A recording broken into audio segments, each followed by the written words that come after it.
دایی ده مکوی تکوشین ما ایسال بر به آزادی وبه و برخودان ما بر به سرکفتنی وبه. تکوشین ما آزادیه، برخودان ما سرکفتنه.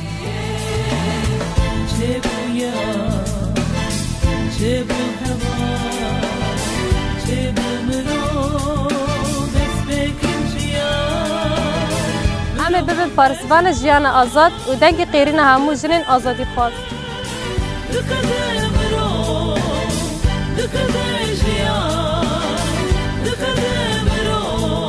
تکوشین حشت آدار نشانه رح جنا کتکار جیانه.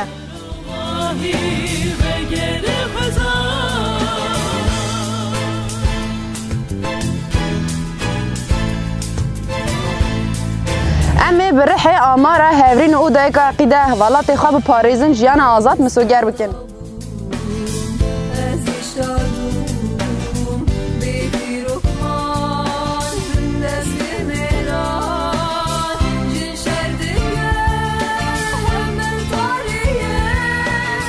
آدار در سال 2020 دا امی سلوگانا تکوشین ما آزادیه برخودان ما سرکفتنه امی پیروز بکن.